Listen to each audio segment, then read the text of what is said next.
Now, in terms of, what is martial arts going to do to you? Let me tell you a few things.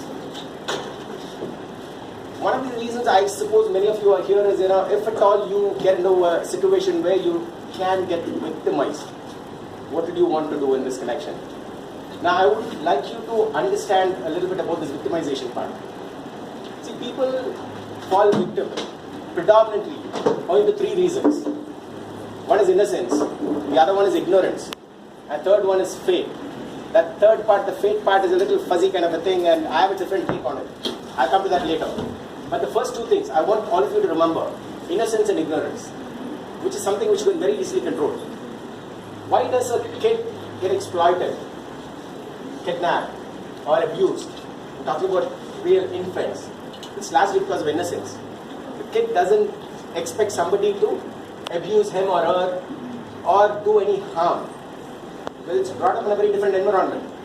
Most of the kids who have educated parents, well-meaning parents, they give a very protected environment, a very positive environment to the kid, right? And then the kid starts believing that the world itself is like that. And that's where it becomes very vulnerable. Somebody lures it with a chocolate or with something and say, okay, your mom is waiting here, or come here, I'll give you a candy, and the kid trusts the person and goes away, right? That is falling a victim owing to innocence. But I want you to understand that this innocence is not confined to only those 3-year-old, 5-year-old, 6-year-old kids. I've seen 21-year-old kids, 25-year-old kids. You're 21, 25, 23, whatever. Physically, mentally, you're still that susceptible, that vulnerable. And you have a very different mindset, more or less like a kid. That's innocence. You have to think about that. Whether you're a 21-year-old mature, sensible person, or you're a 21-year-old infant, a kid.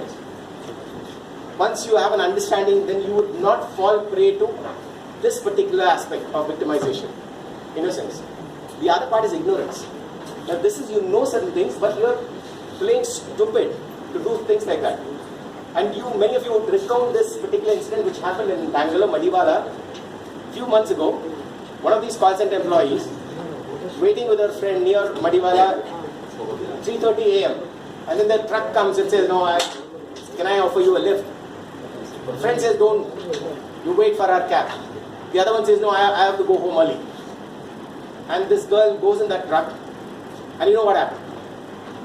Right? There was a sexual assault. Now, that is sheer ignorance. Why would you want to do that? You don't know the person who he or she is. There's somebody, a truck driver says, come, I'm going that side only, come along and I will drop you. And you trust the person and go. I'm not saying that you don't trust anybody and be extremely distrustful or suspicious about everyone. World is a beautiful place, but world is also a mean place. And it is up to us to use our discretion and figure out what is to be done when. The other part is told you about fate.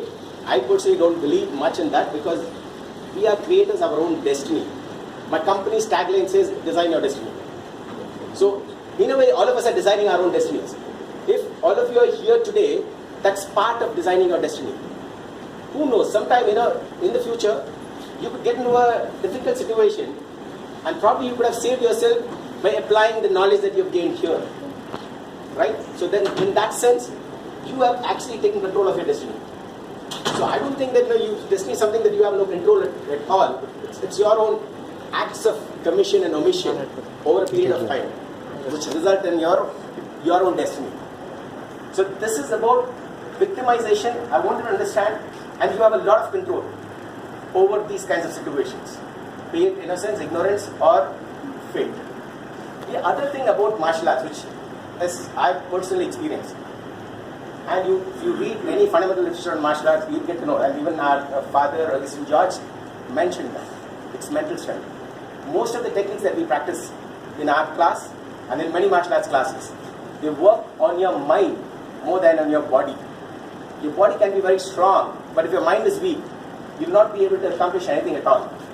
You might know a lot of techniques, but if something happens and that paralyzes you, you freeze in fear. No way. Whatever knowledge you have, whatever techniques you have learned, is not going to help you. And you remember that's one of the reasons why we started. Many of you would have not understood the connection. What is this slap, push and all that? Fundamentally, in real life situations, when this happens, many people don't expect this to happen and suddenly it happens to them. They freeze in fear. They get paralyzed. They get disoriented. Suddenly, something happens like this and you lose your confidence, you lose your composure. You don't know how to react. And that's what the offender wants. He doesn't want you to react. The more you get paralyzed or frozen in fear, the better it is for him. Right? And that is what we do here. Even in our class, we do a lot of these kinds of different techniques, which is aimed at, one, strengthening your mind. Secondly, your ability to rise to the occasion. You should be able to respond appropriately to any threatening situation.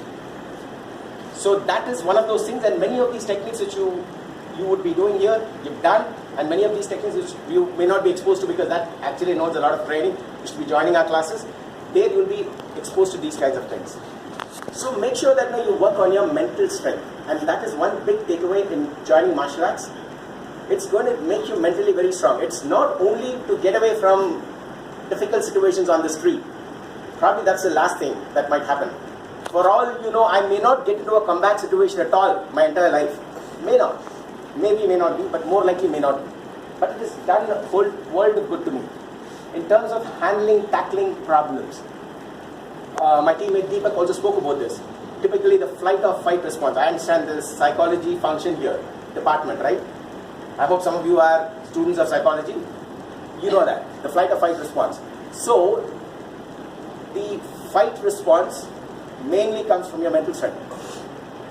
It's got a lot to do with your own persona. The core personality determines fight or flight.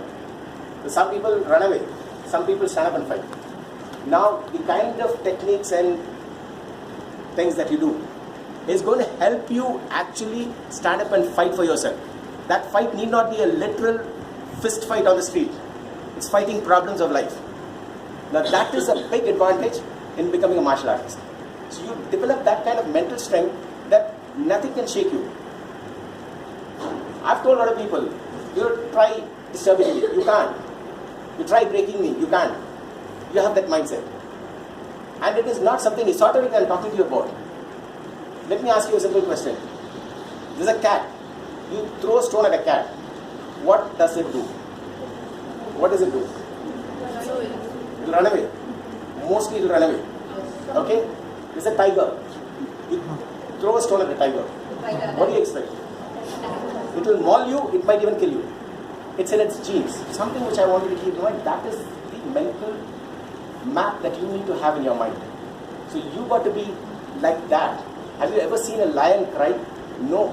Even if it is fatally wounded, it will roar. It will not cry. So this is something that I think is one of the biggest takeaways in martial arts, developing that kind of mental strength. And I hope you would have at least got a glimpse of what to expect when you start practicing martial arts. And I'd welcome all of you to join our class whenever possible, either in workshops that we'll be conducting in future, or you could probably come and join our class. And all the best to you in the future. We'll continue with our other